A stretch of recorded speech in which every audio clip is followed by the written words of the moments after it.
All right, welcome to this anticipated session for the Kenya Scroll Node. And today we have James Hillary, who's a good friend of the community. And we are very happy to have you here with us, James. The sandbox conversation is one that has been requested severally. Also conversation around regulation and compliance. So I think we got the right person for this. So we'll start with brief introductions. I'll go ahead and then let the team introduce themselves, and then the founders as well. Then we can get to James, and then the presentation can kick off. So my name is Matu.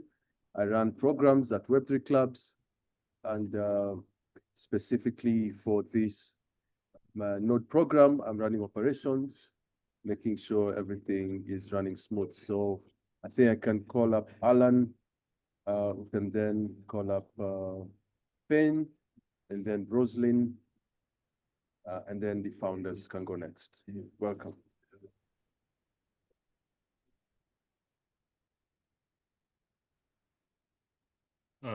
Good evening, ladies and gentlemen.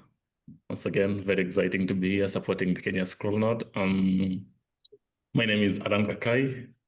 My background is in law, and I'm also director at Web3 Clubs. I'm the director of Virtual Assets Chamber. And for the longest time, we've been very passionate about the regulatory space and how best regulation can be pro-innovation and support startups.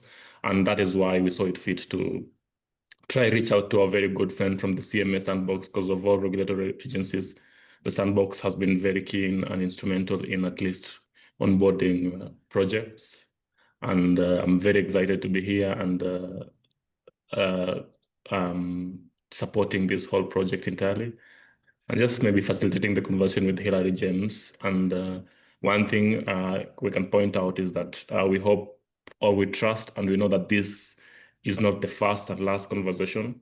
1 hour or 30 minutes will not necessarily do justice to a regulatory conversation.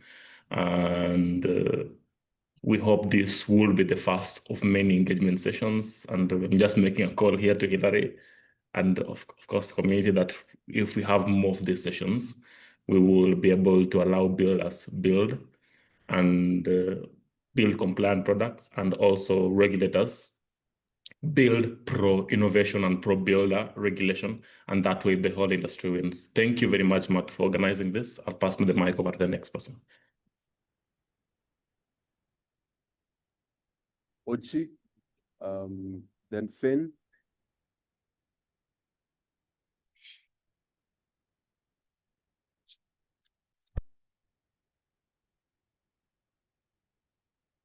All right, Ochi is not in a position to speak.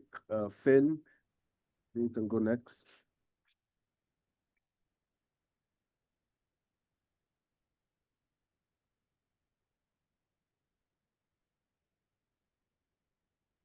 All right, Finn has disappeared as well. We can go to Roslyn. Hi. Okay, Ochi, you can go. All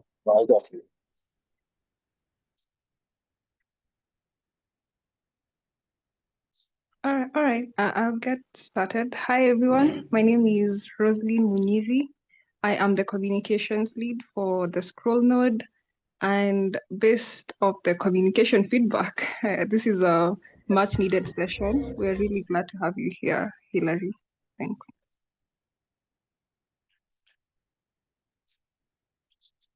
Great. Ochi. Yeah, I guess. Sorry, I'm on the move. Having challenges. Not work. Yeah, so yeah, go around the founders and most I did partnerships. Thank you for Okay, then we can go to Chris.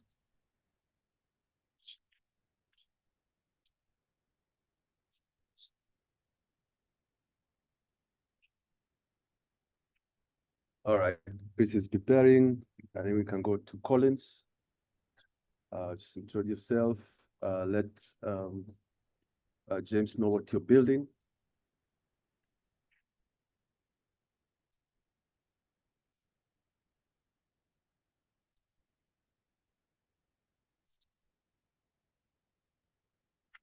Collins, are you able to speak? Yeah, I was speaking to myself. So my name is Collins, building BPesa. So BPesa is a mobile money platform that allows cross-border transactions, local transactions. You can hold any currency basically, and it's all backed with using stablecoins.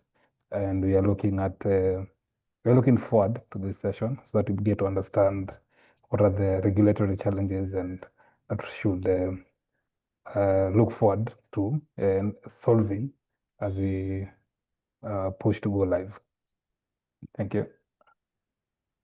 Thank you, Collins. I think next, Dennis Kimati.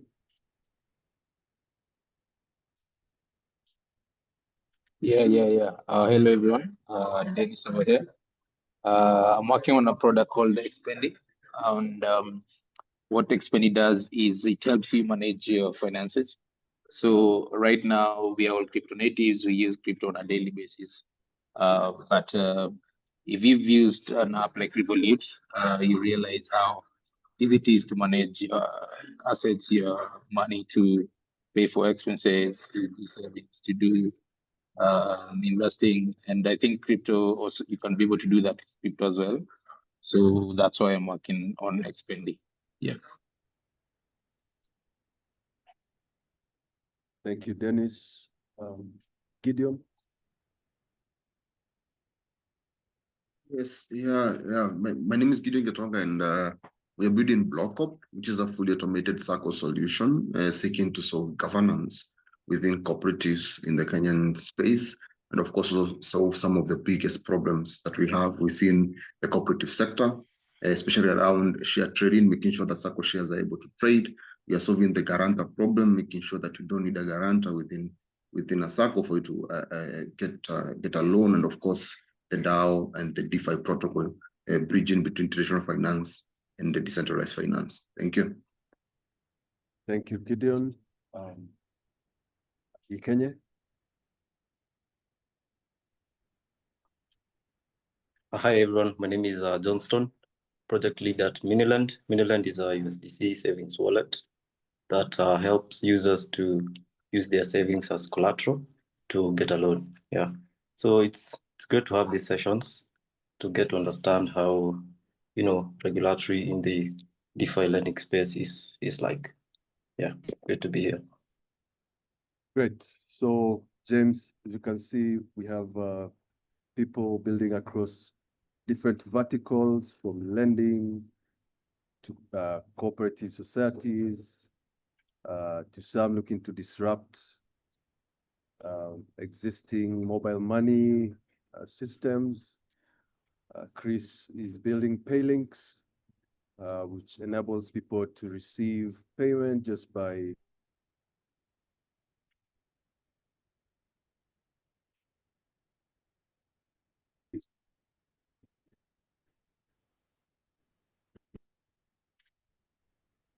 these are companies or projects that will face friction one way or another when it comes to regulation. So we look forward to learning from you. And so feel very much welcome, and feel free to introduce yourself and make your presentation. Thanks a lot. Actually, I'm quite happy to be here.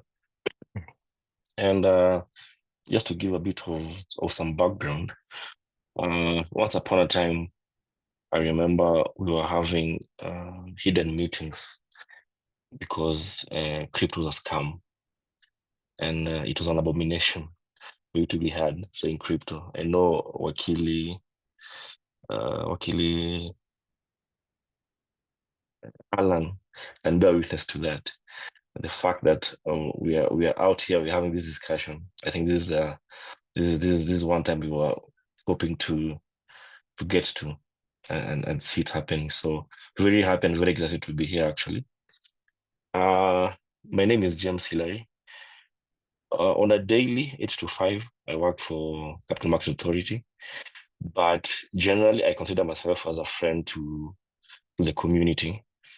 I feel actually overwhelmed to help the community grow than to be referred as a regulator, because the regulator has this funny connotation of people who just want to arrest people and not be on the good books of people. But I see myself as a friend of the community, of the blockchain community. I've been engaged in one or two,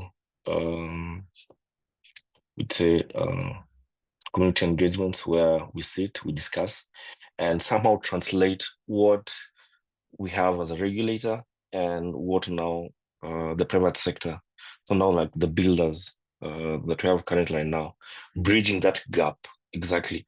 What does the regulator need? And you as a builder, how well prepared do you need to be before you come and face the regulator? And for that reason, that's why I'm here today. I'll be taking you through the Regulatory Sandbox. This has been an ongoing conversation actually. Back then, when CMA actually introduced it, and we've had quite a number of applications coming through. Shout out to Gideon Kitonga. I know Gideon Kitonga has started the journey, and that's one familiar name I've seen over here. Yeah. And now, as we are transitioning now to Web3 and blockchain particularly, all the conversation around the bill to the point where now we'll be able to know where the two regulators stand, what kind of service providers have been provided in the bill, and exactly now that we have builders, how now you'll be able to fit into all this grand scheme of regulation, as it's very particular. The bill might not provide all the services, and that shouldn't worry you, because this is what the sandbox was meant to do. See how innovators coming up with ideas that had not been foreseen, actually, how are they accommodated in the regulatory framework? So yeah, so glad to take you through this. So can I start?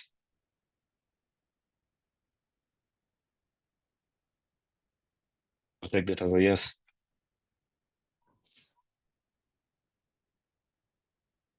So the picture that's been displayed over there, this is a literal sandbox, and literally, a sandbox is usually a place where kids go to play and come up with ideas, and the whole idea is to enable an innovative mind, or for this isn't a kid who actually, like they usually are, very innovative, try and come up and see what they can be able to build. And if you look at the background, actually, you see that it's more in a controlled kind of area where the sun doesn't spill and the kid has the kind of room to maneuver and do whatever they want. So bringing this into a literal kind of aspect, this is what now we see as a regulatory sandbox in the finance sense. And that's why, so for the capital markets, it's evident that innovation usually outpaces regulation.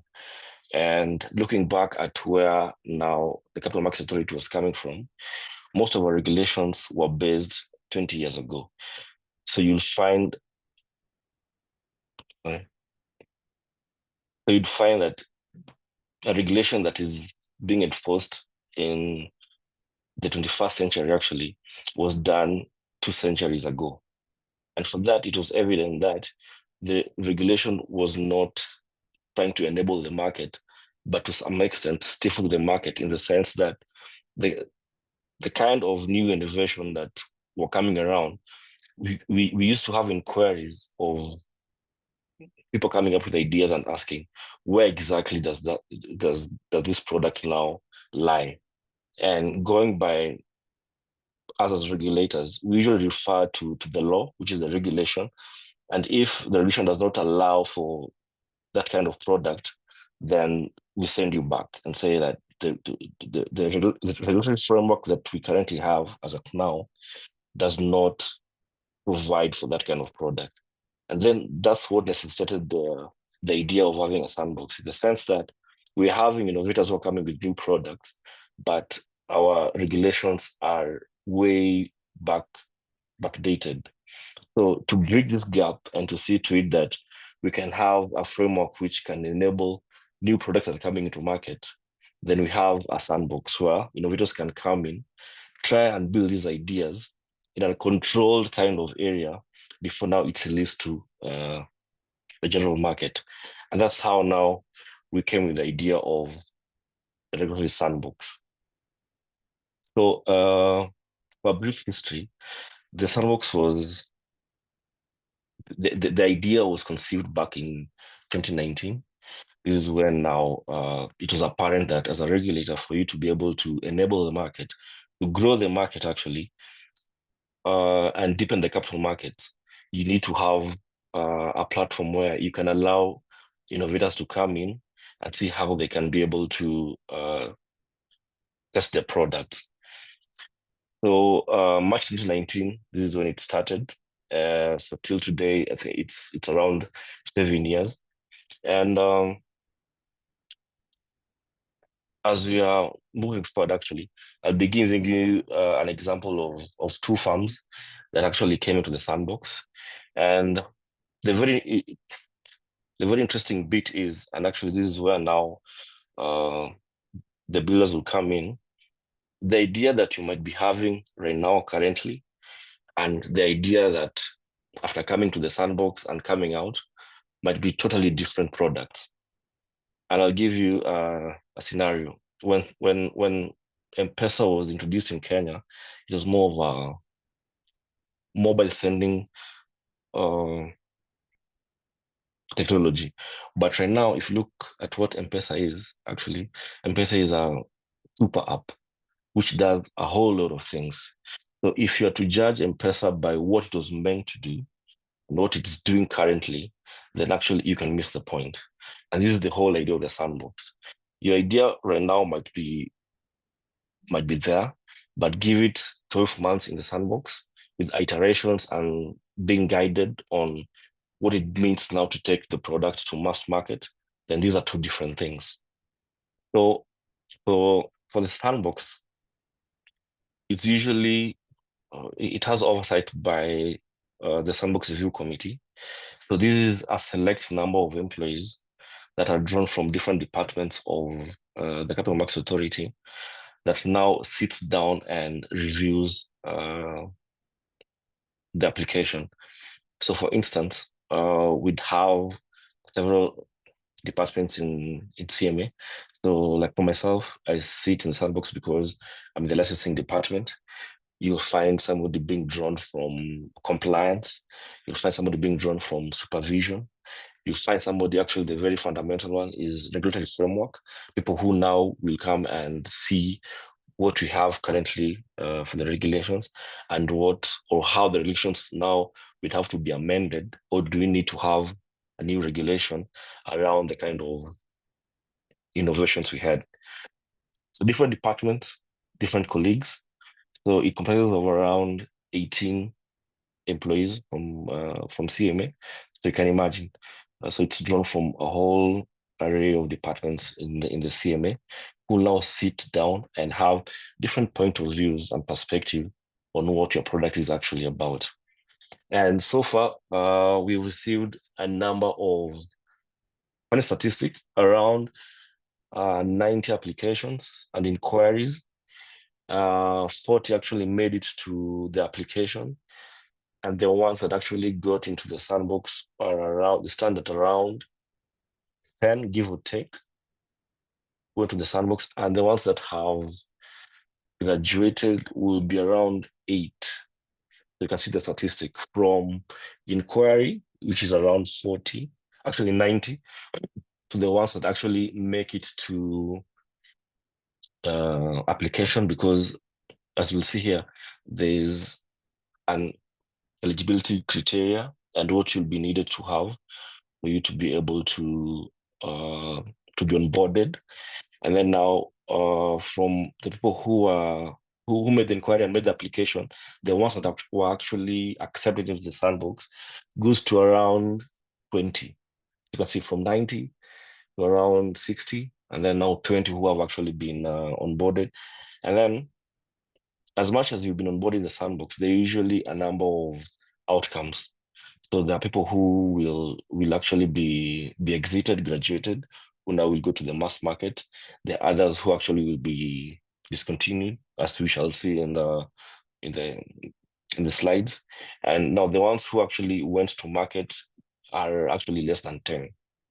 So actually, this is a big area of concern, just to see to it that, are you ready enough to come to the sandbox? The fact that you've actually been onboarded does not give you a green light or an assurance of you going to market. And by you being prepared and you getting to understand what will be required of you, then this actually will be a very huge determinant on will you be able to go to mass market. And over time, one of the advantages of being in the sandbox actually has been the sandbox has provided startups and SMEs for this platform where it never existed before. You have an idea, but you have nowhere exactly that has been designated for you to come up and test your product. So the sandbox actually has been very influential and actually helped the capital markets grow to a very wide extent, because innovators who have come up with interesting ideas have found a place where actually they can be enabled and given the regulatory nod actually to go ahead. The second one actually is most innovators actually have been able to actually now to go to the mass market, and with the kind of spotlight that they get from being the spotlight, this is where now they can get investors actually coming to put their money. I'll give an example of Pesesha. By the time Pesesha was leaving the CMA Sandbox, they were able to raise $1 million USD to actually now roll to mass market.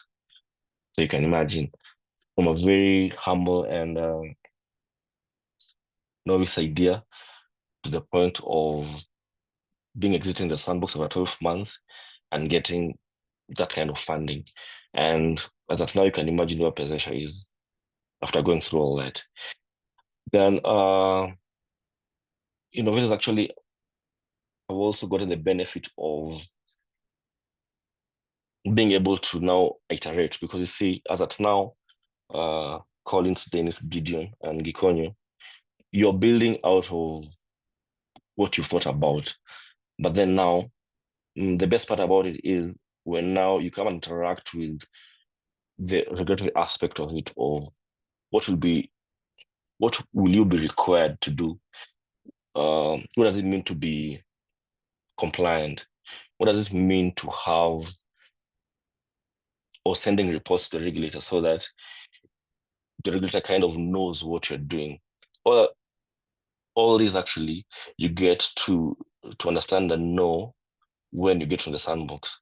What kind of a team do you need to have? We call that key personnel. What are these people that the regulator actually requires you to have for you to operate in the mass scale?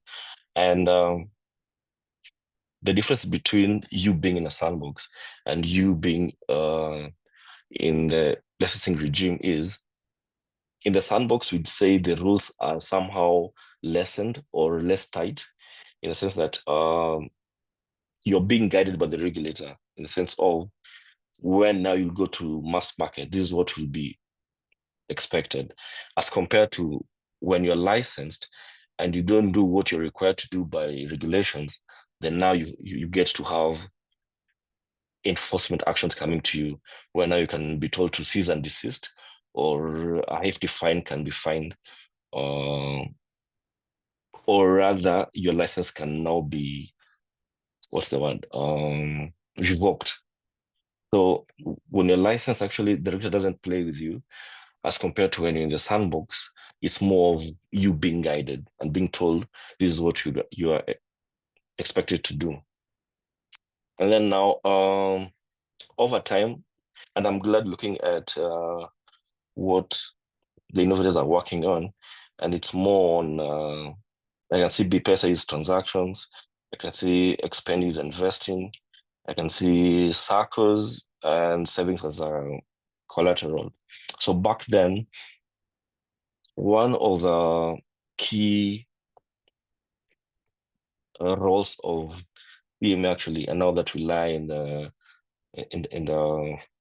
capital market sector, actually was, we are coming from a background of Kenyans not being good savers, and for you to invest, actually, you need to have a good savings culture for you to be able to see that you put some money aside, so that your money grows, and that happens only when you invest it. Now, one of the key agendas, or what motivated the CMA to actually have a sandbox, actually was, can we enable Kenyans actually to gain a savings culture? And like I said, I'm going to show you a product that was brought to the sandbox and what it did actually to the savings culture of Kenyans. And that's one of the badges that we hold proud as CMA, to say that the fact that we enable innovation, this is the kind of effects that we have seen in the savings culture of Kenya. And then the last one actually is that the moment you get into the sandbox, the CMA usually has, we do, what's it called, a press release where we tell it to the world that BPS actually has been admitted to the sandbox, and this is what they're testing, and for how long they're testing. And this actually usually builds so much on your brand visibility. And you can imagine if other jurisdictions actually can be able to see that your product actually now has gotten the regulatory nod in this jurisdiction, Kenya. So that's what we'll be looking at in my presentation. So the sandbox process. I don't know if you can see the diagram on the left, because this shows a very detailed process from start when you load your application to actually when you'll be leaving. Will you just confirm with a thumbs up? Right. Yeah. Now, from the very beginning, you'll be required to have an application form. And just for context, I'll be sharing some of these documents that I'll be mentioning over here, so that after the presentation, you can probably relate to what I was talking about. I can confirm with the organizers that actually that will happen. So from the very beginning, we have the application form, yeah? So this is where now it's a very comprehensive document where you're supposed to outline exactly what your product is about, or your innovation. And this is the first instance now where you'll have to relate with what actually the regulator expects to know from you, vis-a-vis what you've been working on, or what you have as an innovator in your head. You've been coding, and I guess most of the developers here are coders. So this is how you translate the coding language to actually what a regulator will require from you. And it's a bit wordiest because the document is around 10 pages. And this is when I see there's usually a big disconnect between coders who actually don't like to write much, and now lawyers who actually are warriors and verbose.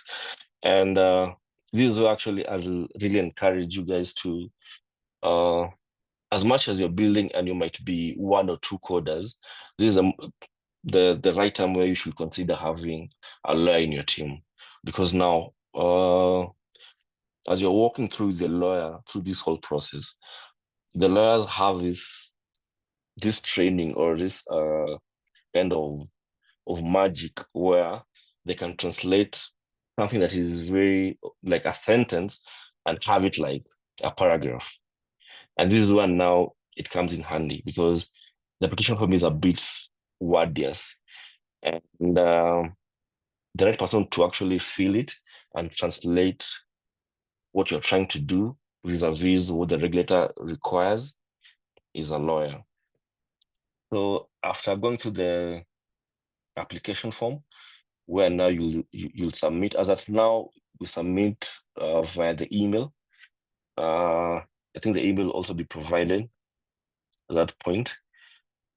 And then, so the application will be received, and it's received by the Sandbox Review Committee that had mentioned as 18 members from different departments of the authority, where now they'll have to review it. This is where now at the very first instance we are looking at BPESA in a document form and not necessarily the product itself. So I, sitting in the Sandbox Review Committee, we look at the application form, and from the application form, I'll have to understand exactly what BPESA is about. So it will be a short introduction of what you're trying to do. It will be, have you attached a business plan? Have you attached your testing plan? Do you have the policies that are required? And all this actually is in a document that also will be shared to you. So this will determine your eligibility criteria on exactly what do you need to have, what documents you need to have for you actually to be considered to have lodged a full application in the Sandbox Review Committee. So now, after that, now the next step will be the preliminary review, where now the Sandbox Review Committee, that is the SRC, will review indeed, is your product fit in the capital markets? Have you attached all the necessary documentation? Then there's usually an application fee, as of now it stands at 10,000 Kenya shillings. That's around 100 USD. That also was a huge consideration due to the fact that most innovators might not be having that kind of financial muscle. So that should not be an impediment for actually any innovator to be brought on board to the Sandbox Review Committee. So the idea of you coming actually to make an application at the Sandbox was reduced by the fact that it's 10,000 Kenya shillings. Can't really deny you the chance to actually be considered.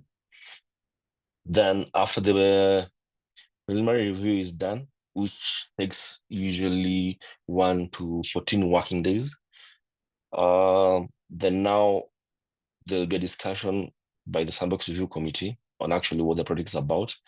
So that's where now you'll be given feedback and the next steps that'll be done to the applicant, where now you are to be told when now to come and present your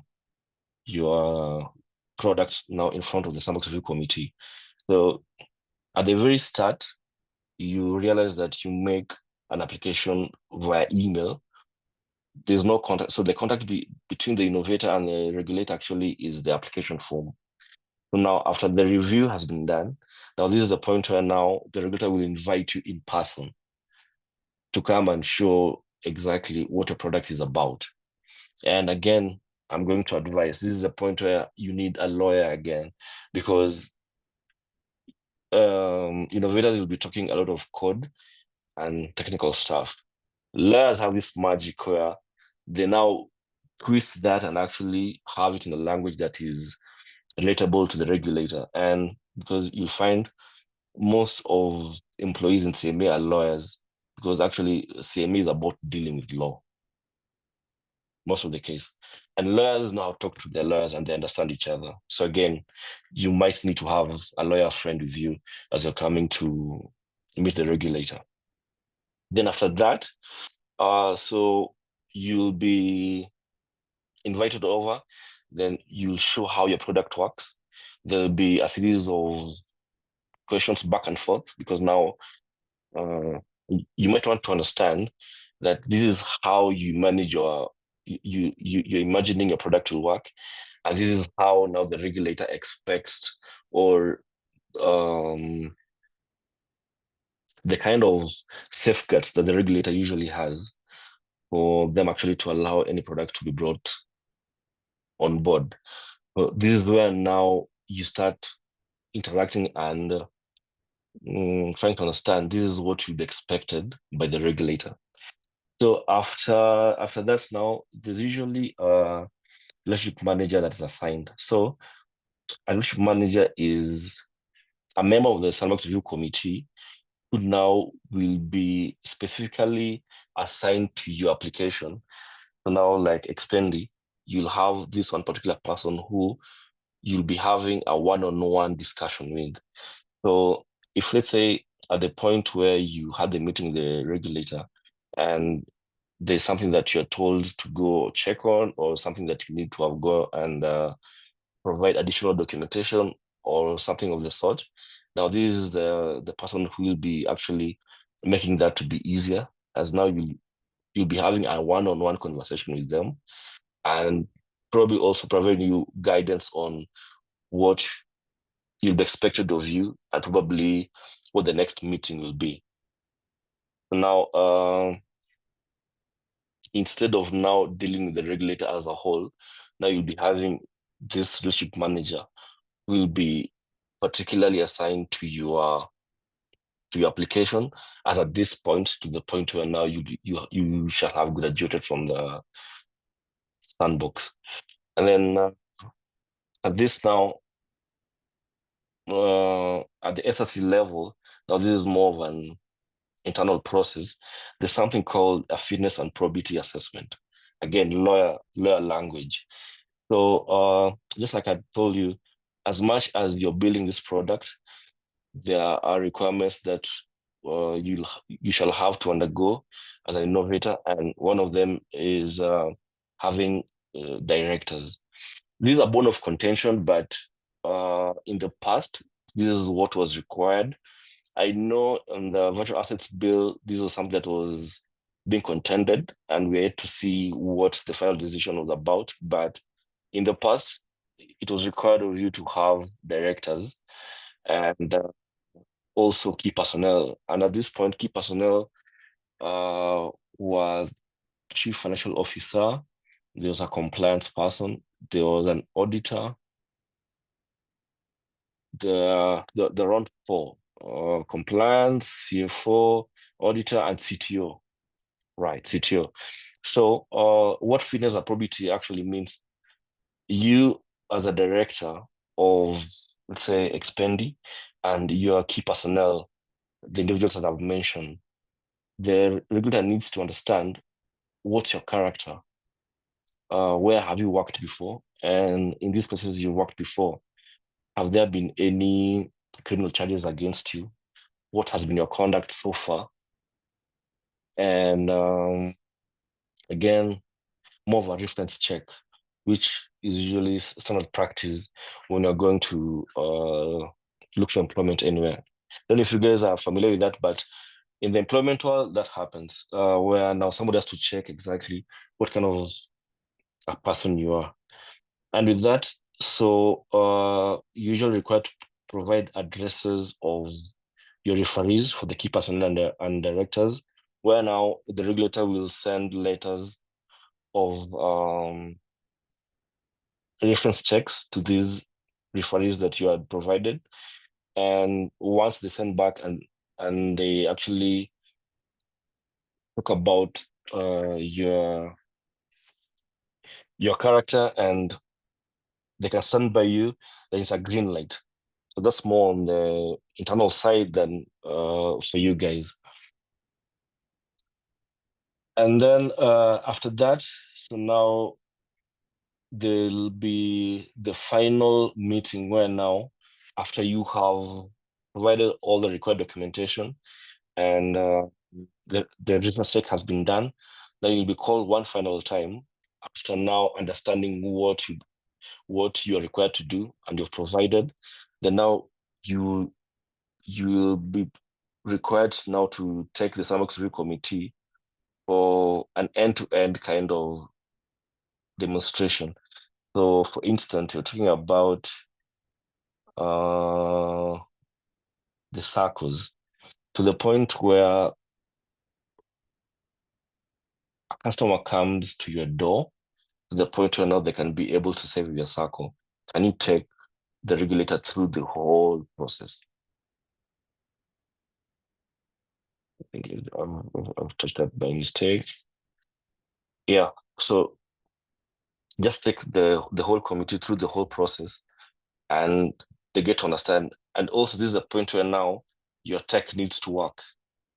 Because now this is the first time now the regulator is interacting with your tech and they're trying to see exactly what you wrote on paper vis-a-vis now what you have as like your product in reality. So now this is a time where you also need to have your lawyer, you need to have your tech guys, and then now you as a CEO also now to answer all the kind of questions that might be coming from the regulator. So that's the sandbox process to the point where now your product will be considered now to be onboarded in the sandbox. Or we could have the questions at the very end, or unless you want to ask them as I proceed.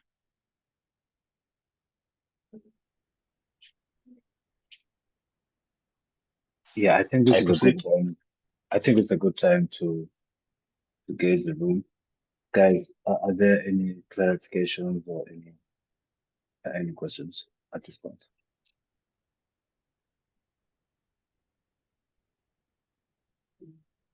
Yes, Collins, go for it. Yeah, so thank you for the presentation so far. So quick question on the personnel. I know you mentioned this was a lot that was already there. So let's say, for example, we are more or less in the early stages. So what if we don't have, directors, key personnel? It's only probably me and another founder. So what do we then fail on that part, or do we then need to look for these other personnel before we do the application? Okay. Yeah, I think that's my question. Yeah. Let me just answer that, or I wait for another one. Let me answer you. So back then, the key personnel was a fundamental requirement. Look at the fact that you are handling people's money, because most of the products that are coming to the sandbox are products that involve taking people's money and somehow trying to see how you can invest it for them. So you can imagine if you're looking at working with amount going to close to 10 million, then this is when our corporate governance was coming in the sense that can we trust Hillary with 10 million as an individual? And I'll tell you why.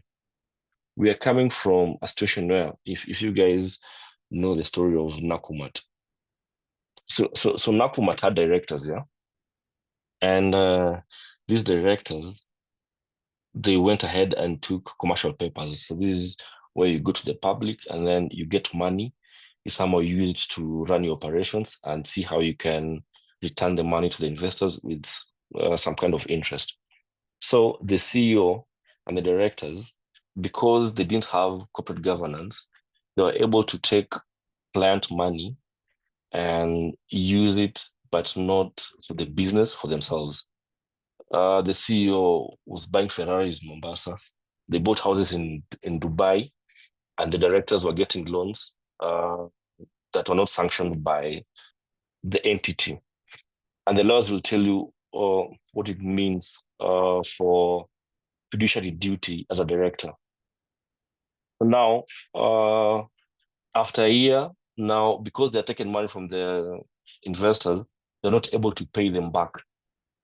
So the director for Nakumatt and the CEO, they flew, they went away, and that's how that money ended. So you as an investor, if you're to be told that the money that was taken from you by Nakumatt was mismanaged and the CEO and the directors are nowhere to be found, tell me how that makes you feel.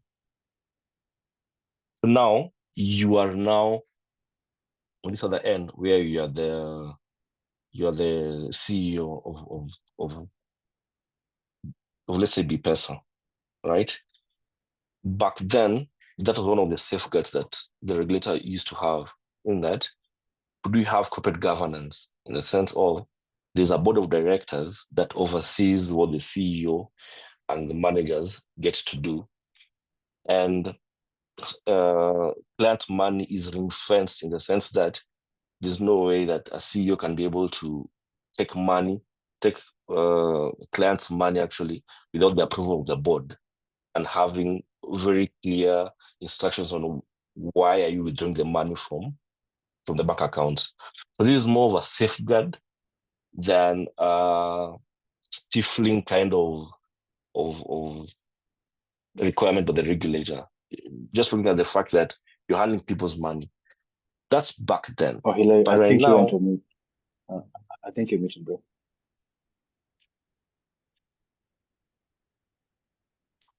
me? Yes, you're good now. I'm good, yeah? Yeah. Yeah, so that was back then, when now we required guys to have directors. Right now we're looking at blockchain. Now this is a game changer. And I think when Chamber was trying to discuss this with the Treasury and the group that was working on that bill, you don't really need directors to oversee blockchain enabled companies, because the fundamentals of blockchain actually is for the security, which was being done by corporate governance issues back then. The whole idea of having directors to oversee client money, that's what blockchain came to solve. So as at now, when you're looking at having regulations around virtual asset service providers, I don't think that will be much of a requirement, if you ask me. Okay, thank you. Yeah. Yeah, Right. that's interesting, because coming from a free space where you have like one man, one army, right? Exactly. And then like yesterday we were talking to one of the founders of Blockradar, and as in going to different jurisdictions, you basically have to play ball with these guys. You kind of have to adapt to what's there and just basically say yes. So I think even for our people, I think we need to be versatile like that. At least have those structures, until the point where things have changed. Yeah. But it's And just to add to Hilary's and Dochi's point on why, and maybe I'm playing devil's advocate a little, but on why the regulator would want you to have a more robust team. Yes, we understand that conventionally tech startups, can you guys see me? Okay. Conventionally, tech startups are one man show kind of a thing, but usually that works more in favor of tech startups that are not financial products. Like, let's say you're building like an AI, like AI algorithm or AI database like OpenAI, or you're building a social media platform like Facebook. That works because you as a solo founder or you as a two-person team are not at any point holding people's money. Now, the reason why when it comes to financial markets, the founder profile is usually a bit stiff, and I know Hilary will chip on this, is if especially a product gets into a scenario by you're holding billions of Kenya shillings, as Hilary put it, you're raising, you're either issuing tokens or you're at any point holding billions, you're putting people's money at stake. So you're no longer just a tech founder as you see yourself, but you are a risk, for lack of better words, to yourself and to the billions of Kenya shillings you're holding. And those of us in the crypto space have seen this. Apart from the Nakumat example that Hilary gave, the Canadian tech founder who went, I think, ziplining, jet skiing or something in India, wherever, and disappeared after he died or disappeared, whichever the case was. He disappeared with $250 million of user deposits. And there was another Turkish incident of almost similar nature. So you see, the case is if you are just building a social media app or an AI algorithm, even if you disappeared, you'll not be disappearing with $250 million of user deposits. So the risk why the regulator is usually interested in understanding and allowing people to pass the fitness and proper test is so that in the highly unlikely event that something like that happens, how are they guaranteed of your credibility as a person and the credibility of your team that you do not lose people's money? Otherwise, if you are just building overall infrastructure that does not touch or hold people's money, then that standard of them needing to understand the team would not be there. Yeah, back to you, Hilary. Thank you. And that's why I told you did lawyers on the side, you see, because how they put their words. Anyway, so moving forward, amongst the documents that you're required to have when you're making your application, one of the very intricate one actually is usually the test plan, because this is what now actually you have to translate to the regulator what innovation is about. So like the first one will be, what will be your key test objectives, right? So we're talking about BPESA doing cross-border transactions. So what about this is innovative, actually? Has not been done before. So if not, so now what are you trying to test to show that now you are not replicating anything? And this is something that is very new and bespoke to BPESA, right? And then now, so after that, now there'll be the testing metrics or performance indicators. So now, after telling us exactly what you're trying to test, so now, how many transactions are you supposed to now test to see that this thing of yours has worked? Or rather, what will you tell the regulator that, I've been able to make transactions to all African countries, and this is what I have to show. So now that's a performance indicator. And you're talking about using stablecoins now for this purpose. Now you're saying I was able actually to use stablecoins to send money from Kenya to South Africa, from Kenya to Peru, from Kenya to Brazil. And now this can go as the indicators that now show that indeed your innovation actually worked. And then now for testing methodologies. So how will you be able to test this? So will you need to have clientele in both jurisdictions? Will you need to have, let me see, basically that's it. So if you're to send money from this one area to the other, let me give an example of what now had worked before. So let's say Pesesha was trying to to have a crowdfunding platform where they could have SMEs on one side. So these are small enterprises that don't have or lack access to capital. And on this other side, it's investors who have money. They want to invest in small businesses, but they don't really know who these small businesses are. The Pezesha came and had a platform where they could go and look for the SMEs, vouch for them, bring them on board the platform, where now the investors could have oversight of these SMEs, what they're doing, and put their money in. So you can imagine if you're talking about what would be the methodology of testing this platform of yours, is now how you go and get these SMEs, how you're going to vet them. And vetting them would mean do they have good accounting? Do they keep their records? Where do they store their goods? So if you're supposed to give them money, will they be able actually to carry on with their businesses to the point of when there's the point of return to the investor, they're able to return the money? Have they insured their businesses? What happens if the business goes up in flames? You see, all these are supposed to be documented and submitted to the regulator and say, this is how you're going to look into all this.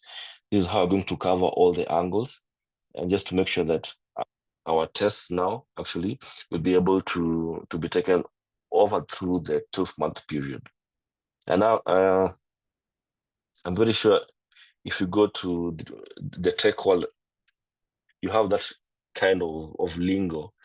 I don't know if it's called testing or something. I've heard of that one for the tech guys. And then after that, now there will be the scope and testing parameters. So how many people are you going to work with for you to test this product of yours? Because also looking at the risk side of it, you don't want to have 100,000 people coming to test on your platform. And looking at it, if it's to fail, just as a regulator on the risk side, if this is to fail, then you need to minimize that risk. No one is saying it's going to fail, but if it comes to that part, then you need to be covered. So now, and then remember, these are a sandbox. We are testing before you roll into the mass market. You need to outline what are the parameters that you're going to use now for your testing. And then now there'll be the proposed testing period. The policy guidance note, that's the document that guides the sandbox, and that's the document that we refer to. I think that will also be shared with you guys, just for you guys to have an understanding of what the sandbox is about. The policy guidance note provides for 12 months with the extension of 6 months, making it 18. But there are discussions on looking into that because currently we have 3 firms that are doing tokenization of real world assets. And looking at what we had 12 months, they are barely scratching the surface. We're yet to see any of the platforms actually bringing any real estate to be tokenized. And if you ask them, actually, it's just a matter of documentation and trying to get a property owner who will be willing to bring them on their platform.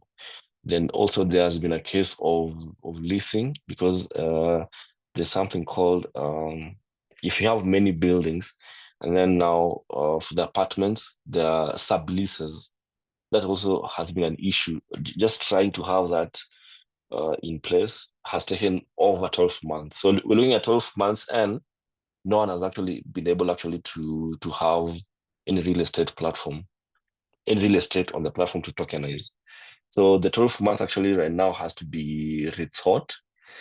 We're looking at probably minimum of 2 years, but also we're looking at a situation where if we have regulations before that, then they can just go to licensing. But either way, so the policy guidance does not provide for 12 months with the possible extension of 18 months. That is yet to change. So if that changes, I think that can be communicated. but that's what we have currently. And then now the relevant reports that will be submitted during the testing period and the feedback mechanism. So if let's say you are testing the expendi, managing finances, this means you'll be handling clientele money. Then now there'll be reports that you'll be required actually to send back to the regulator and say, this is the kind of amount that actually has come through my system. This is the much that has gone back and what's not. And so let's say an investor has let's say what do you call it? Kuna shida. Like someone saying like, oh, I had some money and I can't find it. So how did you resolve that issue? And the feedback mechanism that you give to your clientele, all that now has to be given to the regulator. And all this actually now, you'll have to have it in the test plan just to say that this is how we're going to be communicating with the clients. If at all there's any dispute, this is our dispute resolution mechanism.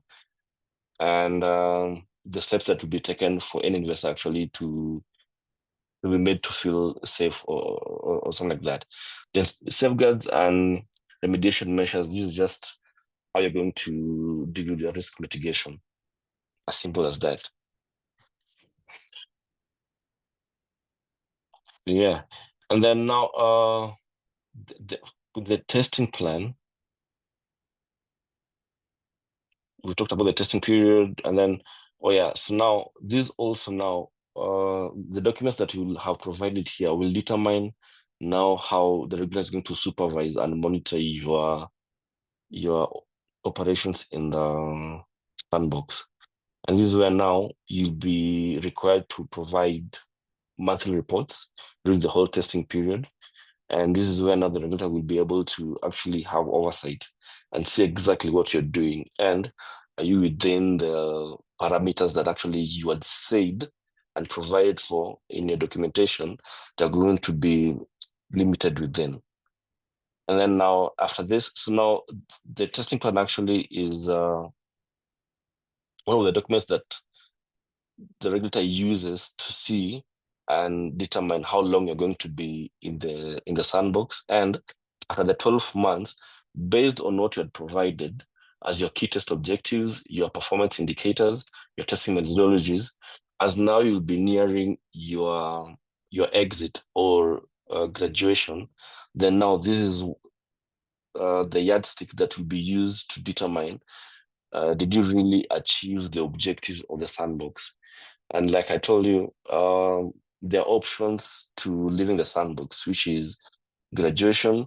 You can actually have failed your testing in the sandbox, and others actually is usually no objection. Like an example that I'll tell you in the coming slides. I can see Ochieng has a question. Yeah, so I have two questions. I don't know if I may have missed it when I had connectivity issues, but okay, as someone who's holding people's money, right? I think there's a term for it. I don't know what's the word, but like if you're a deposit taking or fund holding yes, organization, something. I think there's a special license required for that, right? Isn't that like there's a legal requirement or something? I think around that.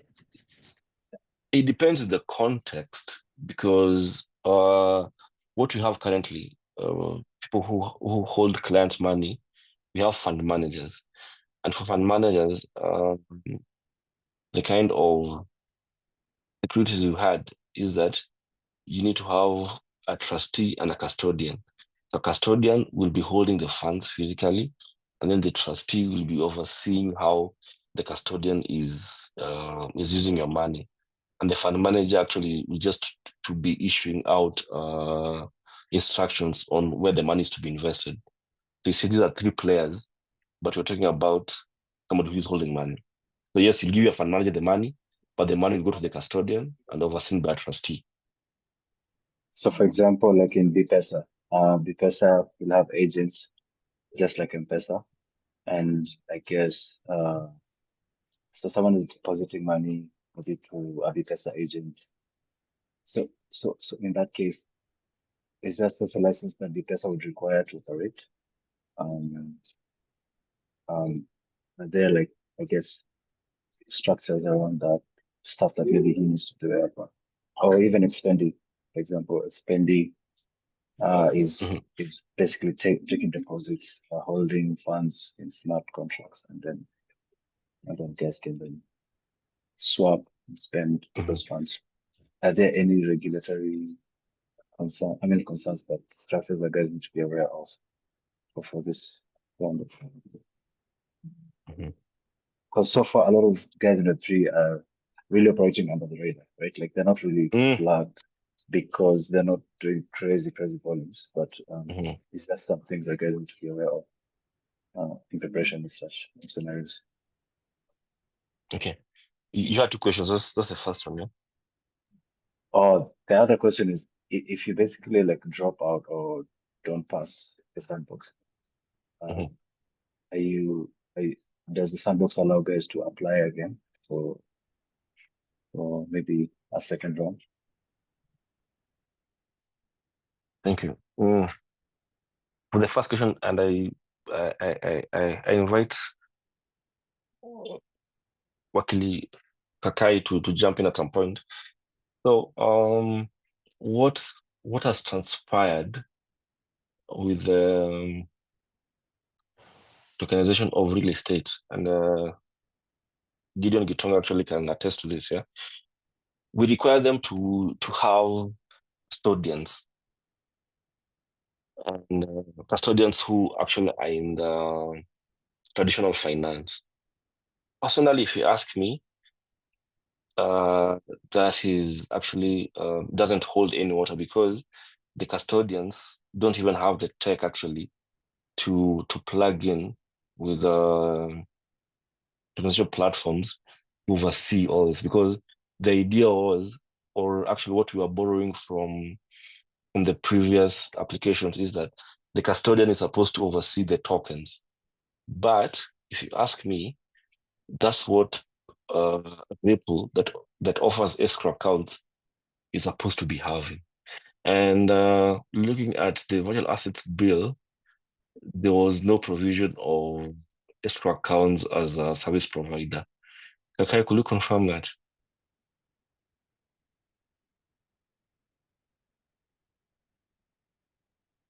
The provision for escrow service providers. Yeah, is there? Yeah, escrow service providers. There was a provision for escrow service providers. The only people that were exempt were P2Ps, but people providing escrow. Let me just open it again. Have it here. Just open and confirm. Because now this actually will take place of what we have as custodians.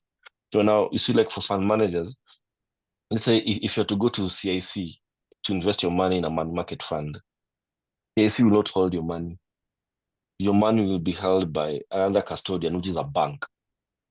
And then at the same time, CIC will need to have a trustee to oversee how your money moves. That's what we have known to be in the traditional finance. But you see, again, in blockchain, this is what blockchain actually came to cure. Because the fact that the tech is open and actually can be verified by anyone, so as the regulator can confirm, then we don't need all these other third parties to verify that indeed your money is still held by BPESA. Is that a fact? Yeah, Hilary, maybe I can jump in on that, because I think that's what we are querying. So what we're proposing to the sandbox was that we're using smart contracts as custodial wallets, because you can use a self-custody, a smart contract to hold the funds.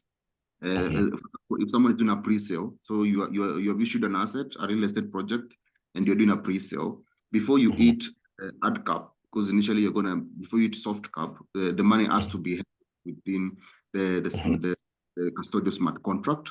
And then once you eat the soft cap, then money is released. So basically within the smart contract is where you build all the rules that you're supposed to be able to govern that particular pre-sale, which protects both the token holders and also protects the issues. So as a platform, actually you don't owe client funds, because blockchain is all about self-custody, because issuers come with their own self-custody wallets. They connect them, same thing to investors, and the in-between is the smart contract that we as the platform providers have been able to build. So what we are proposing to CMA is that if you want to know whether this platform protects the investors and the token holders, which is their then you need to audit the smart contracts of the platform.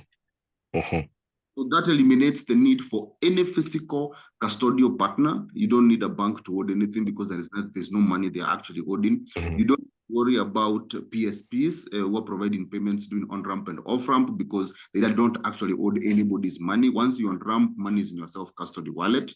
You get it? Eh?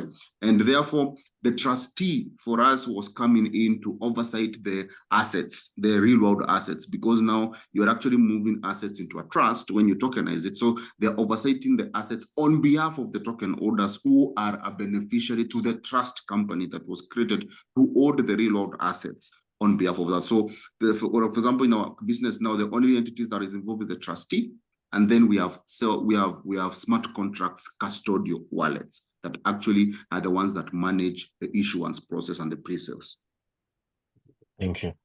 You see now, that's one of the illnesses that blockchain came to cure, where now you find the regulator would want you to have 2 or 3 other third parties actually just to support your innovation. But you see now for blockchain, it comes as a self package with the fundamentals of what the tech actually is supposed to be. So for the holding of money, I think this is a discussion now that we'll have after the bill has passed, as now this will be clearer. But to determine somebody else to have a license going with what we have currently, then that's not possible, or rather, it's not logical, if you ask me. And then on the dropping off, so the Sandbox is a platform where you can bring in as many products as you wish. And if you as an innovator can see to it that probably you might want to rework it, then you're allowed actually to drop off, go and work on it and come back again. And you can come to the Sandbox as many times as you'd want. For the number of times you can come to the Sandbox, there's no restrictions. If you want to drop off, then definitely you can.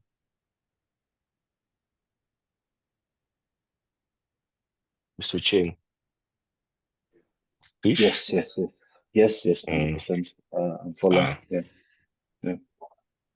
We're not doing well in time, but I still have time. We can go on, yeah? Yeah, for sure. So the other part actually is the eligibility criteria, where now this is at the review point, or even you as an individual, you might want to have it as a yardstick to see to it that indeed where your product lies, because you'll find sometimes you might have an innovation, but you don't necessarily need a regulator's nod to go ahead and do it. So another thing that I'll say is not every innovation requires to be in the Sandbox. You can be in the Sandbox if your product actually borders capital markets and your product somehow sees to it that the capital market actually is being deepened. You are helping improve the capital markets. So your product has to be capital markets related. And then also this, I think, Wakil also can come in and just add on to that. Previously, we had a requirement that you need to be a company incorporated in Kenya.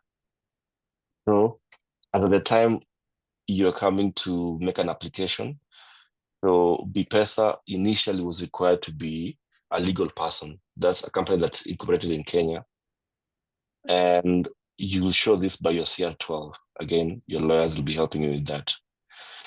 Bone of contention also, because I remember we've had discussions around the other products that will need 1 or 2 coders to come up with a product and have it running. And do you really, or rather, these coders or innovators will be in campus or uni, and then you're telling somebody in uni to have a company. Is it really necessary? And I think that these are the discussions that we were looking into, and seeing even how we can cooperate with other hubs and see to it that before coming to the sandbox, would we have a pre-sandbox where you have an idea, but you really don't want to have it to be a company? Would you grow your idea and see to it that actually it's viable before actually you can actually go to the next step of incorporating a company, just to see to it that now you can be able to be in the sandbox? So this should not be an area that will just knock you off in discussion, but currently what was required was, are you a company incorporated in Kenya? And also, we have seen other companies that would actually come from other regions in Africa. You've seen Ghana, you've seen South Africa, we've seen Dubai. Guys who are coming with ideas or products that have actually worked in other jurisdictions, and they'd want to deploy them in this jurisdiction of Kenya. One of the requirements was, could you have the company registered in Kenya and have directors that actually somehow Kenyan to some extent, just to see to it that indeed this product will be helping clientele who are in Kenya, and your head office in the Kenyan chapter is based in Kenya. That was the spirit of the law as at that time. Right now, I think there's a bone of contention with this also, which I think now will be very clear when the bill actually comes from Parliament. And then also, your product must intend to offer the innovative product in Kenya to deepen capital markets. Like I said, is your product leaning towards the capital market side? So you could be having an innovative product, but if it's not leaning on the capital markets, then you might not necessarily need to be in the capital markets. Then entity admitted to a sandbox and other jurisdiction by securities regulator with mutual recognition with CMA. So we have an organization called the IOSCO, International Organization of Securities Commissions Organizations. These are countries or regulators in different regions who have come together actually with an understanding actually to work in unison and have standards where now they can bring unison in all these jurisdictions. Now you find that sometimes, so let's say in Africa we have Ghana, Nigeria, South Africa actually are all in IOSCO. If you find a product that is coming from South Africa and they have been admitted, it's easier when you come to Kenya, as the kind of standards that have been set and have been adopted by these two different jurisdictions actually are similar. Then now you find that your path to admission is expedited based on that background. And then, like I mentioned, an application fee of 10,000 Kenya shillings. Now, after all is said and done, like I said, the exit pathways of the sandbox are 4. So now the first one actually is because the full licensing and approval, and the whole idea actually of the sandbox is to provide the regulator with empirical evidence, see to it that this innovation actually works and was not previously covered by the existing regulations. And by that, the regulator needs to have another regulation or improve on the existing one to actually provide a framework for for this product, and by that extension, have a licensing regime to see to it that now this product can be licensed to operate in Kenya. So we've seen around, or we've had the crowdfunding regulation come up because of the sandbox. And then the other one actually has been the intermediary service provider platform, which I'll show you as an example, which there was updating of the collective investment scheme regulation to include intermediary service provider platform licensing category because of the products that had come through the sandbox, tested and were successful. Then now, after them coming from the sandbox, now actually they have gained full licensing to operate in Kenya. And then the second one is a no objection framework. So you have this innovation is supposed to help deepen the capital markets. This is where we have RegTech solutions, SupTech solutions. You don't necessarily need to have regulations around that, but a no objection would work in such a situation, just to tell you, like, you can go on with your product and you don't necessarily actually have to be compliant with any regulation as at that point, because your product does not necessarily need regulation. And then now the third one is develop regulations now. Let me see if we've had any product like that. We're yet to have one. I think we're debating one currently on what needs to change or how we can develop regulation. I'll touch on that also. And then also the fourth one is denial of permission, where now after the 12 months reviewing based on what we had on the testing plan, where you had the testing metrics, the performance indicators, the reports that you had submitted, and the key objectives that you're supposed to test. If all these didn't work actually, then now you might be denied graduation from the sandbox based on the fact that you didn't meet the qualifications or the objectives that you had provided for in your testing period. The 4 outcomes from the sandbox. And then now, just an overview role of what the Sandbox Review Committee does. As this now, like I had said, the number of employees that have been set aside, particularly to oversee the Sandbox applications, and one person will be assigned as a relationship manager from the Sandbox Review Committee to oversee the whole process from admission to graduation and to now actually licensing. So the role of the sandbox actually is to review the applications, like I had said, and this will be the committee will also be a channel for information, both internally and externally. Like I said, after you made the application, now you have one relationship manager who now you'll be communicating with and will be informing you of what happens and what's expected of you. And then the committee also will be monitoring the implementation of the test plans, like I said. And then now the committee also will review and inform policy, which will lead to now the amendments to the existing regulations.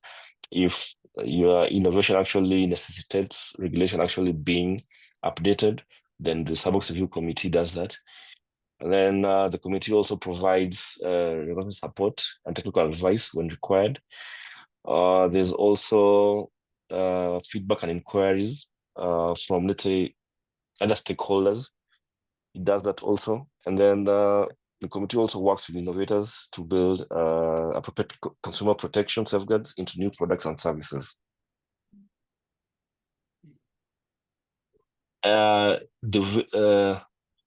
Now, once you're in the sandbox, so let's say now you've been accepted in the sandbox. This is where now the regulator actually has to look into it. Whatever you're doing. And you can see in the past, there was the handling of people's money, remember, or that involves money changing hands at some point. And as a regulator, you might need to have oversight on exactly where the money is, right? And the reports have to be sent to the regulators just to see to it that the money inflows versus the money outflows, do they match? And if they match, are there any complaints? If there are any complaints, were they resolved? All that, because you might want to imagine also, you are testing your product. So at the point where you're in the sandbox, your tech might be having glitches. And if it does, are you in a position to rectify that and see to it that no money is lost and all the investors are catered for? So for the supervision, now the firms will be testing their products and their services with real customers or consumers. Where now, and for this also, I remember we've been seeing a situation where, and I know this is something that's hurting the blockchain community. And I really hope when the bill comes out, this will be a thing of the past. Most of the applicants had to get pay bill numbers from Safaricom. And for people to send their money from their phones to the platform, one of the platforms that we're using was the Safaricom pay bill services. And the fact that when you had applied to the sandbox would always go an extra mile to write introductory letters to applicants, which now they could present to third-party providers and see to it that integrations actually could be able to be done. I know right now Safaricom is trying to act whichever way, but that's also one of the advantages that we saw with the sandbox. It was easier to go and make deals or rather sign contracts with third parties by the virtue of you actually being the sandbox or even engaging the sandbox. And the fact that you might have needed an introductory letter actually to see to it that whatever integrations goes ahead, and especially when it comes to payment. This is one of the things that actually the sandbox really used to help the applicants with. So I'm just saying now you'll be testing with real consumers, and then for the supervision, but the reports that you're sending to the regulator, this is something that was really supervised and interest was taken into this, because as much as you're testing, you might need to understand that these are people's money you're dealing with. And then also the limited time, which is 12 months, as much as you're testing your product, you might want to make sure that within 12 months, you have been able to achieve what you had said that you're going to achieve. With the restrictions, this is just more of risk mitigation, and then the reporting where now the reports that you're sending monthly to the regulator had the required format and all the required information that your product actually was supposed to provide to the regulator. So that's for the supervision during the sandbox. Now, going to Web3, I think now these are discussions now that we need to have, because how it has been handled before, it can't be the same.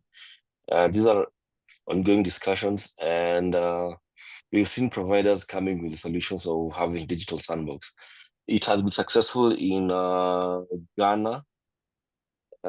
We've also seen the same. I know South Africa is trying to have one, FECA is trying to have one.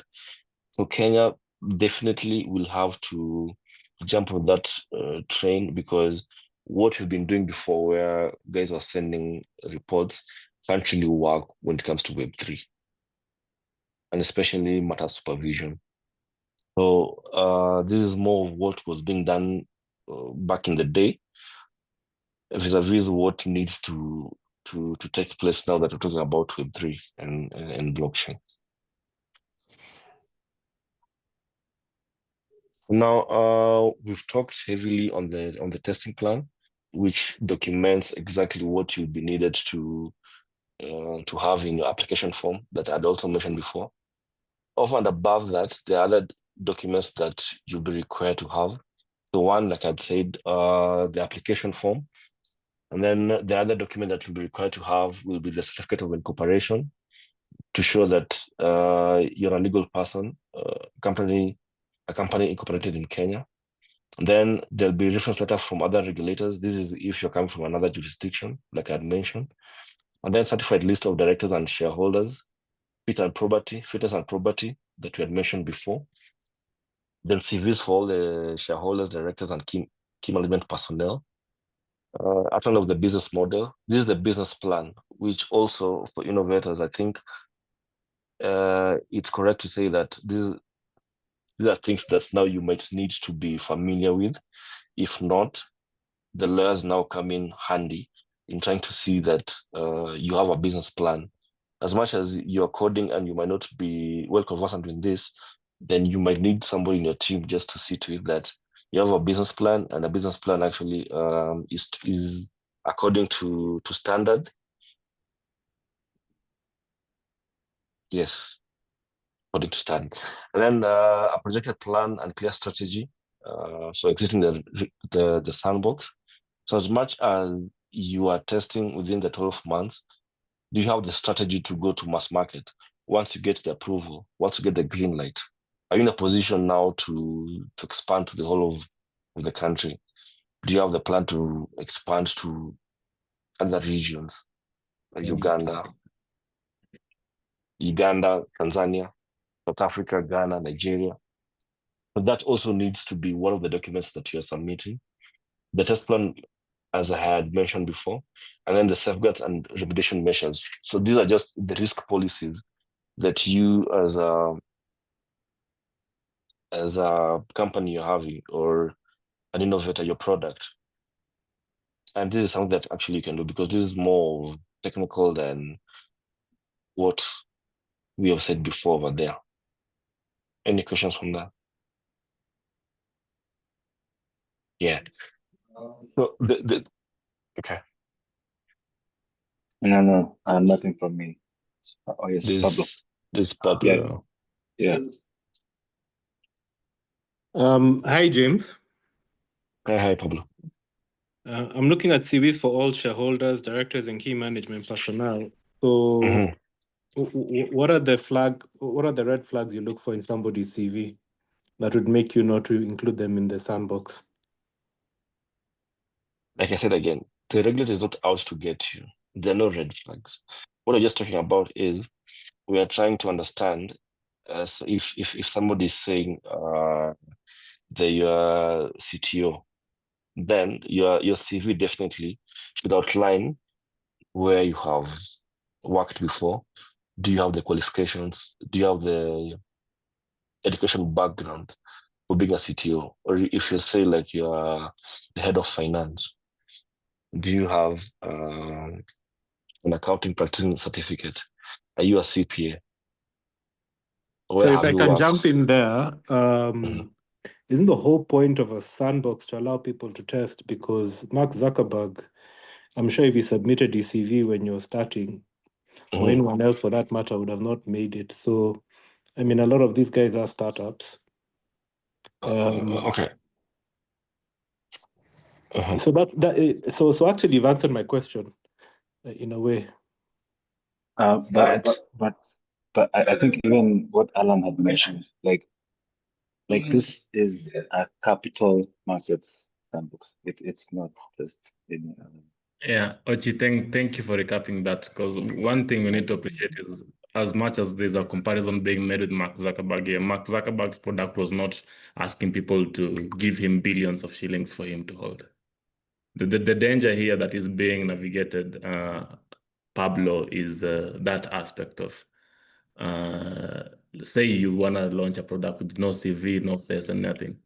Then you raise 1 billion shillings from Kenyan, which Mark Zuckerberg is not. So that is what is trying to be navigated. So the regulator, as James has said, is not out to get it.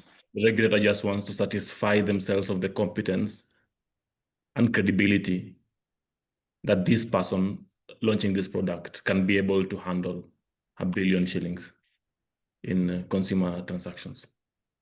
That is not to say that your CV would kick you out, no. It's just a due diligence or insurance measure for that matter.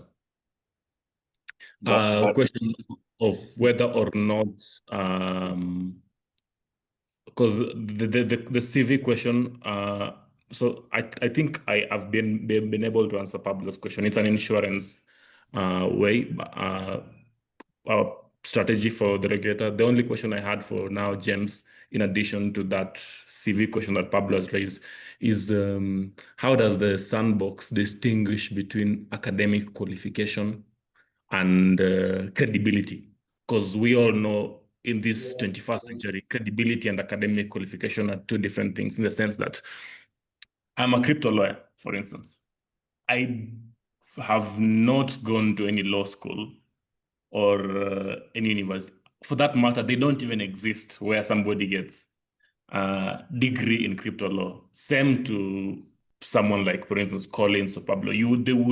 Some of them don't even have, for instance, someone is a CTO, but they do not have Masters of Science in blockchain technology or an undergrad degree in whatever.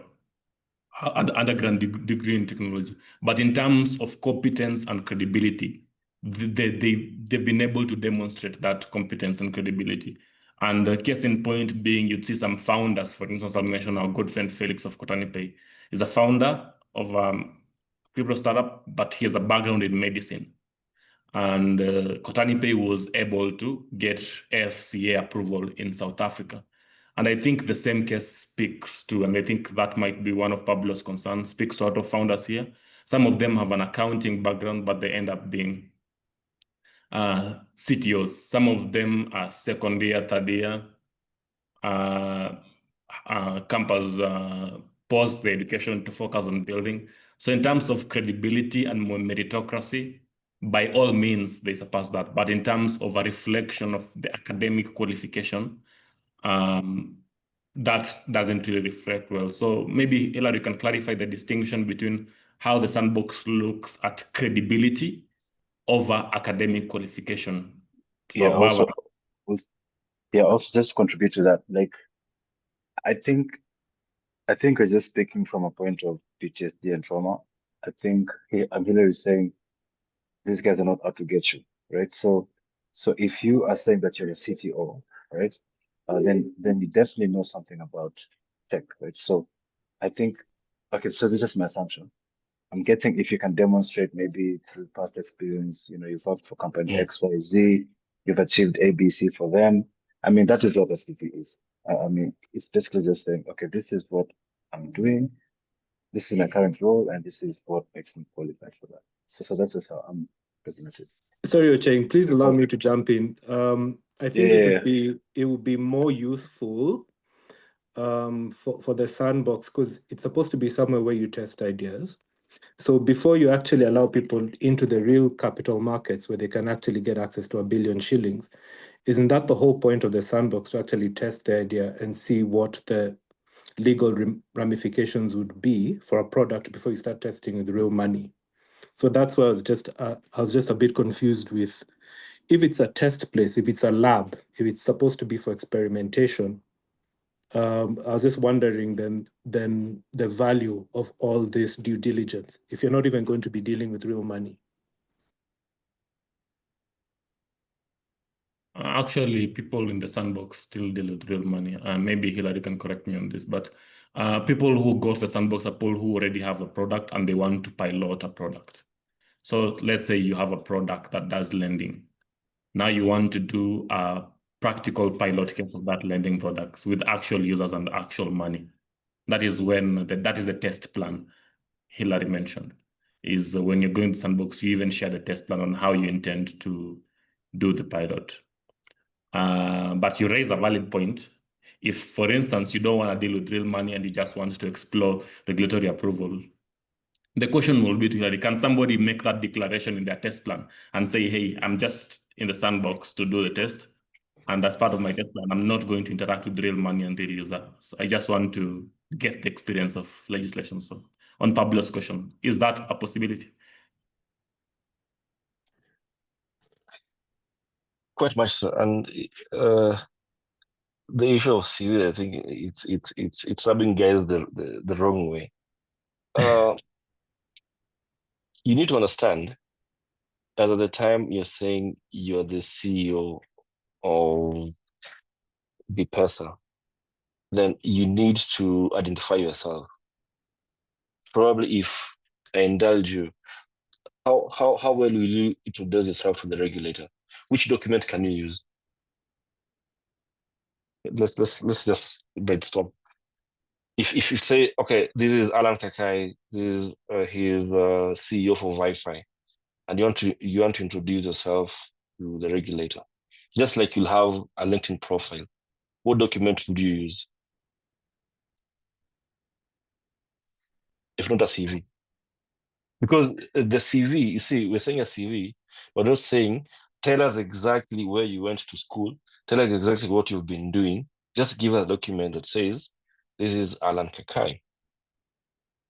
And I can tell you, since Sandbox started operating, I've not seen a CV that has been thrown off because it's saying Alan Kakai, who is a virtual assets lawyer, wants to be the CEO for this particular exchange. That can't happen. It's never happened. It's more of, this is a document that we get to understand who Alan Kakai is, but not to judge or interrogate. We're not looking for any fault. You give us a CV that is a one-pager. No one will ask you for a CV that is 5 pages. Does that allay your fears still? Or because if you're to go to LinkedIn and download your profile, there's that option usually, and you provide that to CMA, it goes. And just to add to Hilary's point, interestingly, CMA Sandbox is not the only people that ask for your CV. For those of you who are doing fundraising, investors always ask for the founding team profile. Investors, every time on a fundraising deck, you'd say, oh, our CTO is Collins, ex-Microsoft. Our CEO is Jiang. Literally, people throw around their CVs, even within the private spaces, above and beyond Sandbox. So it's just a thing of the same way an investor would want to have confidence that I'm dealing with the right caliber of people, is the same grace maybe we extend the regulator to understand that if I'm going to approve these people, then they are who they say they are. Yeah, I think the issue is the word CV itself. It's basically just your Looks profile, like a job application. you know? Yeah. I think, people are looking, the first time you ask for a CV, you are like in high school or something, and so it's in your mind. I think it's just a personal profile or a company profile. I think it's the language, really. Just for your comfort, actually, I've seen most CEOs who submit their CVs is usually done by an intern somewhere.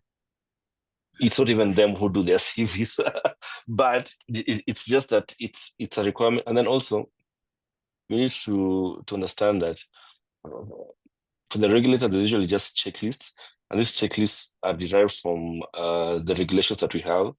And as we are more of, we tick the checklist rather than interrogate exactly. Like if I were to tell you, give us your police clearance certificate, CMA won't go and check with DCI exactly if this is actually, you usually just provide it. We look at it and say that indeed it was provided. We tick that box and keep it moving. So just to start having jitters on if somebody is asking for your CV or even your ID, because also at some point we usually ask for your ID, but no one will go and check. Like for banks, I know if you provide an ID that dates way back, or rather you are taking another ID and you provide the previous ID, they'll tell you go back. For CMA, as long as it's an identification document, be it ID or passport, it passes. So it shouldn't really be something to scare anyone off. A one-pager resume actually will pass for sure. So I just want to remind us because we have a hard stop at 6 p.m. So I don't know how we're doing with the time. Actually, I'm done. I'm done. Oh, Yeah, I'm done. yeah? So these are the two Okay. firms. These are the two firms that actually have. These are the two firms that were in the sandbox, that have been in the sandbox. So we have Cashlet and we have NS Easy. So quick run through from these two. So NS Easy, actually, their innovation was around eKYC. So first of all, they were talking about how can you be able to open a CDS account. The CDS account is what you get from the CDSC. If you want to buy stocks and shares and bonds, you need to have a CDS account. So that's where now your shares are deposited. It's just like a wallet, actually, in short. So now how can you be able to open a CDS account using a USSD phone? So let's say you don't have internet. So they were able to do that. So if you dial *665 *44# right now, it will take you through the whole process of doing your KYC and being able to actually to invest in the stock market, NSE. But now one of the innovation came around. Right now, if you have to go to a stockbroker, you're usually required to provide a number of documentations. So it will be your ID, it will be your KRA certificate, it will be a copy of your passport photos and whatnot. But then now with their innovation, they are able to tap into the IPRS, and now using the SSD code, you can do actually KYC within 5 minutes, and you're able to buy shares at the NSE, and they're acting as Starlink's agent. So this is something that had never been seen before, because if you go to fund managers, if you go to stockbrokers right now, there are all those required documents that you need to have for you to transact. So for them, once they finished the sandbox, we didn't have to change regulation. Now for them, we gave them a no objection to graduate the sandbox. Remember how I said the difference is when I graduating the sandbox? So this is one of which we didn't have to change regulation. And then now for Cashlet, now this is what brought rise to the intermediary service provider platform. So Cashlet is a product by Sycamore Capital Limited. They came to the sandbox in 2021. So now I'm pretty sure most of you are conversant with Chooms, the savings app. Yeah. So Chooms actually, Chooms and Cashlet, what they do is, a long time ago, if you wanted to get exposure to the money market funds, you needed to go to a fund manager. So the CIC, the Eticas, the Britams, the whatnot. But then now, what they realized was, if you go to CIC, they'll tell you the minimum amount that you needed to have in your account was like 3 Gs. But then now, Cashlet and Chooms, they came up with the idea of, can we go to the retail investor and see if we can get guys who can provide 100 shillings or 50, and then consolidate them and then take them to the fund manager, not for the fund manager to go and take them to the money market fund. So this is how now they gamified the whole experience of savings, where now it's interactive and it gives you like kind of goals. If you want to buy furniture, if you want to buy electronics, if you want to pay your school fees, it's gamified to that point where now, first of all, it's easy KYC. You do it on your smartphone. Then you can channel money from M-Pesa now to this platform. And then this platform, you remember how it's about people holding money. Now, one of the requirements we had for these innovators were, you don't hold the money. So the money goes straight to the fund manager, and the fund manager, the money goes to their custodian. This is just more of user interface where it interacts with the investor, where now from M-Pesa, the money goes to the fund manager, and then the fund manager, it goes to the custodian, and it wasn't for on your behalf at the money market funds. So the target market actually was usually millennials and retail investors. This is the market niche that actually had been secluded, but the fund managers who are requiring quite a large amount of money. You know, you don't just walk yourself to CAC and then give them 3Gs. But if somebody gave you an avenue through which you could invest 100 bob at the comfort of your house, do KYC on your phone, we are talking about 1 billion Kenya shillings that has been able to be brought to the market by Chums and Cashlet. That's why I told you, like, this is one of those things that we hold ourselves high and say, but the fact that we enable innovation, we enable these guys, they're called aggregators. So they go and bring all the 150 bobs, put them together and give them to the fund manager. This is a section that was left behind. And it's because we knew guys who would only do fund management, you needed to have 10 million for you to get that license. But for these guys, for you to get this license is next to free. And it's actually been able to bring a billion Kenya shillings into savings. Talk about ZD. ZD is not even taking it to another level, ZD by Safaricom. So these are some of the two examples we've seen in the sandbox that actually really brought some traction to the capital markets. I see Collins has a question. So my question is around Cashlet. There's some on Cashless you've mentioned they don't hold the users' funds per se, and the same thing with BPESA. BPESA is purely when it comes to transaction, it's P2P. So BPESA itself is not handling funds. So my main question is on KYC. So for Cashlet, what level of KYC have they implemented? Because they're not holding anyone's cash, but at the same time, are they required to do a certain level of KYC? Is it only, I don't know, ID numbers, confirmation with IPRS and KRA, or is it liveliness check?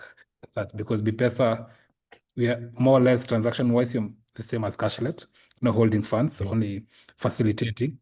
So do you also need to do a certain level of KYC, or it's anyone can just join and start transacting?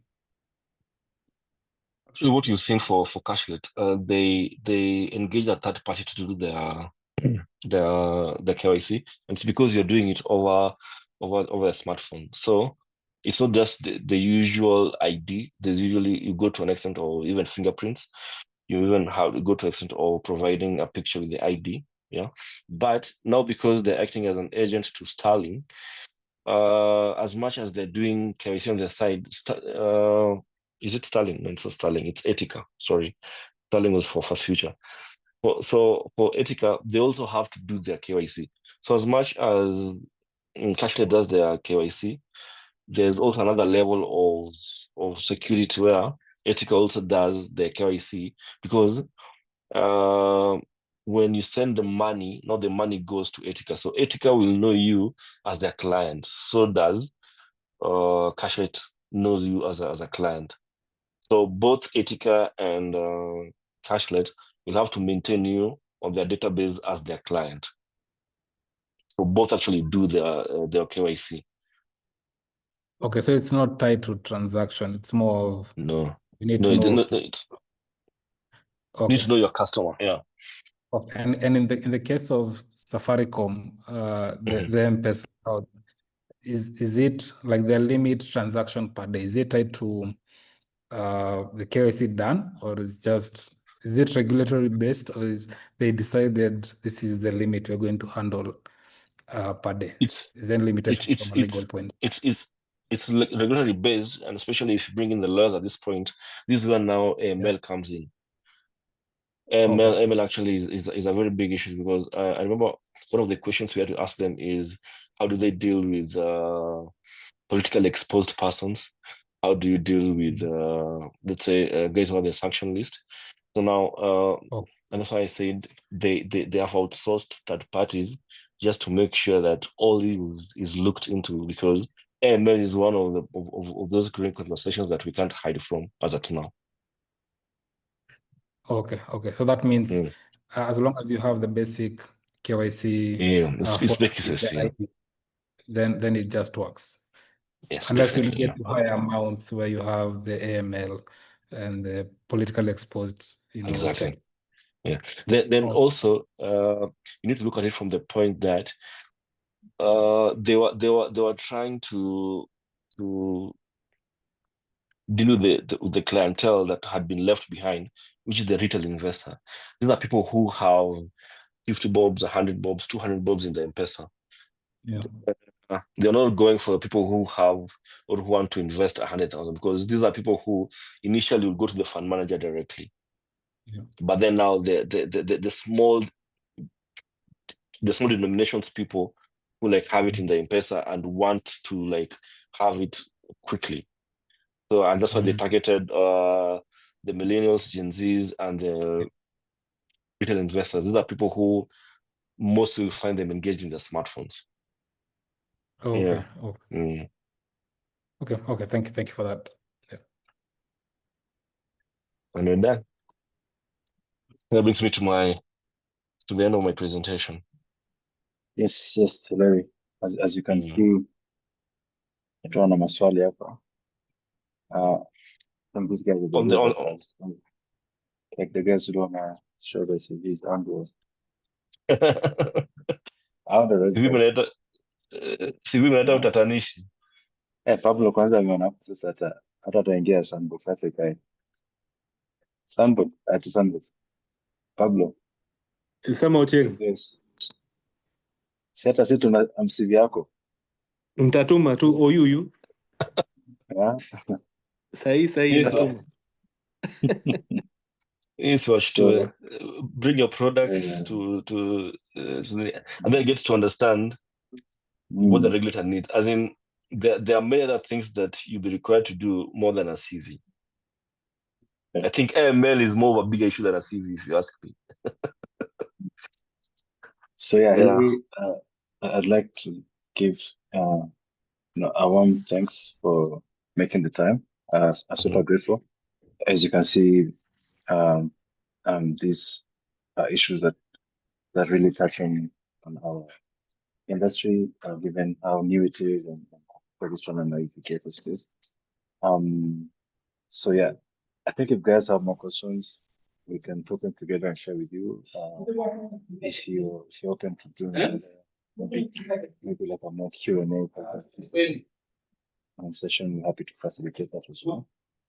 And probably when we come to the end of the session, I think Collins maybe just maybe go ahead. I think I'll need to look for James on the side, but the last question. So how long can you, from your experience, how long can one be in a sandbox? Is it set to like 12 months, or it can even extend to years and years? And like I said, the policy guidance not provides 12 months to 18 months. But mostly you find like by 12 months, if you're testing a product, then you might have gotten somewhere. Yeah. But we've had sessions where guys have added for additional time, for additional 18 months. It's possible. Plus, if you have enough reasons to justify your extension, like I'd say again, the regulator is not out to get you or to have you in a corner. Really, it's to enable you to make your product grow and see the mass market.